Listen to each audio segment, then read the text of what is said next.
This episode of Marijuana Today Daily is brought to you by our friends over at Curaleaf, one of the nation's top multi-state cannabis operators with 42 local dispensaries, 12 cultivation sites, and 10 processing facilities serving more than 100,000 registered patients. Learn more about Curaleaf over at curaleaf.com. Good morning, Marijuana Nation. It's Monday, March 18th, 2019, and you're tuned in to episode 687 of Marijuana Today Daily. I'm your host, Shay Gunther, and I'll be walking you through today's marijuana news and headlines. As always, we have a full and busy day of cannabis news in our hands, so let's jump right into it.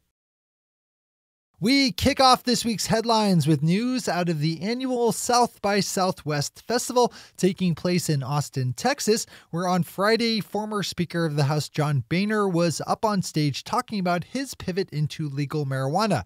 The former conservative lawmaker who spent his career as an ardent prohibitionist talked about what caused him to change his mind about legal marijuana while he was sitting up on stage with Kevin Murphy, CEO of Acreage Holdings, the company that Boehner serves as a paid board member of. The speech was interrupted at points by protesters with a group called Equality First Alliance, who shouted out questions about social equity and justice within the industry. David Downs over at Leafly has a good write-up on this, including more on what Equality First Alliance is all about. Not a bad national storyline to have a good handle on.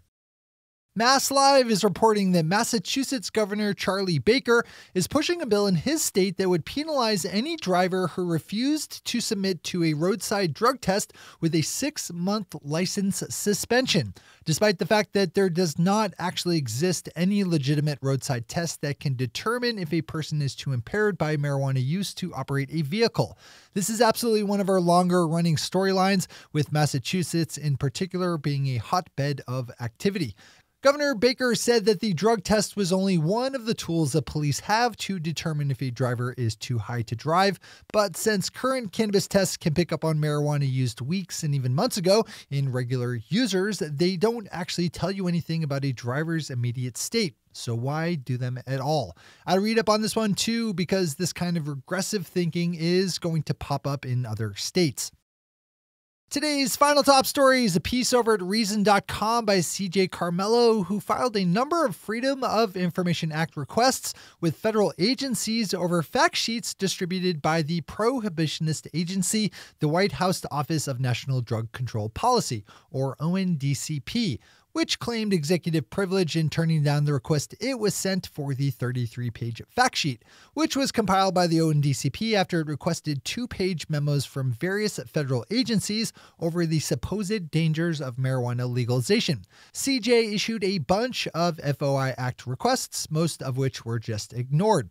I guess that shouldn't be too surprising, given the fact that we have a corrupt criminal traitor liar in the White House. Nothing to see here, right? Those are our top stories for today. It's time for Marijuana Today Daily Headlines Blitz. Before we blitz out on headlines, let's quickly thank our sponsor, Curaleaf, one of the nation's top multi-state cannabis operators with 42 local dispensaries, 12 cultivation sites, and 10 processing facilities serving more than 100,000 registered medical marijuana patients. Pop over to curaleaf.com today to learn more about the company's 3 main consumer-facing brands, their namesake Curaleaf Medical Marijuana, Curaleaf Hemp, and Yuku Craft Cannabis. You can easily find one of Curaleaf's closest locations to you, so you can swing by and see how they do it. Curaleaf started out in 2018 with just a few dispensaries and now has more than 40, making them one of the faster growing multi-state cannabis operators on the block. And Curaleaf now trades up on the Canadian Securities Exchange under the symbol CURA, spelled C-U-R-A. One more time, learn all about Curaleaf over at curaleaf.com. Thanks to everyone at Curaleaf for all the support. All right, time for the Blitz. The New York Times is a great comprehensive write-up of the surge in support among Democratic presidential candidates for the policies of marijuana legalization. Just about every serious Democratic presidential candidate has come out in favor of adult use legalization, most going as far as pushing for restorative social justice initiatives that give back to and build up people and communities that have been negatively impacted by the historic war on marijuana. It's a story that's been written a couple of times and one that will probably be penned a few times more, but that doesn't mean it's not worth opening up for a full refresh on positions. New Mexico's 2019 legislative session came to a close last week, and one of the bills that managed to squeak its way out just at the end is one covering medical cannabis, adding 15 new qualifying conditions and extending the time a patient's card is good from 1 year to 3. Even though no new bills will be worked on this year by New Mexican lawmakers, legislation that was passed out still has until April 5th to be considered by Governor Michelle Lucian Grisham, who is expected to sign the medical marijuana reform bill into law. The Herald-Tribune has a good local story up that I hope we see more of all over the country, and that's one of less companies caring if their employees use cannabis during non-work hours. With most of the country now having some form of legal marijuana, it's also getting harder on a numeric basis to actually find job candidates who don't consume marijuana. The Herald-Tribune's story looks at a local Florida company of 1,200 employees that just stopped testing for cannabis, as well as national giant AutoNation with 26,000 employees, which hasn't turned away cannabis-consuming applicants for a few years now. Hopping up to Canada, we have the Toronto Star reporting that Canadian police agency RCMP is worried that legal medical marijuana is being used by criminal drug cartels and gangs to launder their money. I'm not sure how much sense it makes for gangs involved in illicit markets to want to get involved in one of the more regulated and monitored industries around, so this could just be paranoid cop talk, but maybe not a bad storyline to have some familiarity with, because what do I know? The Canna blog looks at some of the solutions under consideration in California for bridging the ongoing licensing shortfall that's being caused by temporary licenses given out last year expiring before new ones can be used. This is totally a story you need to read if you do any kind of business in California.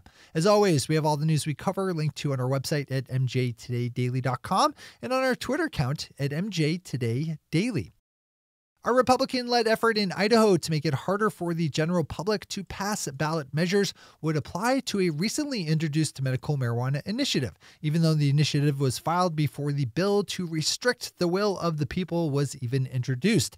The regressive Republican bill would retroactively apply to the medical marijuana ballot measure and would knock it out as a viable entity. The AP is reporting that an Idaho State Senate committee will likely vote on the measure sometime this week. And finally, for this fine Monday, we have Tom Angel over Marijuana Moments picking up on the news that one of the bills that was passed on to the desk of New Mexico Governor Michelle Lucian Grisham would decriminalize up to a ½ ounce of marijuana, removing the threat of jail time and replacing it with a $50 fine. Those are the headlines and news for the day.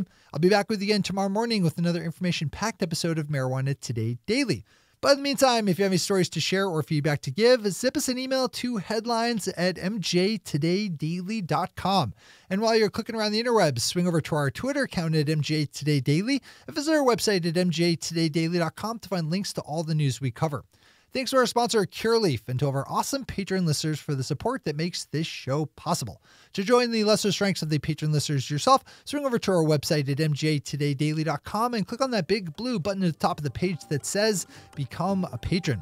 I'm your host, Shay Gunther. Thanks for tuning in, starting your day with marijuana today. Today.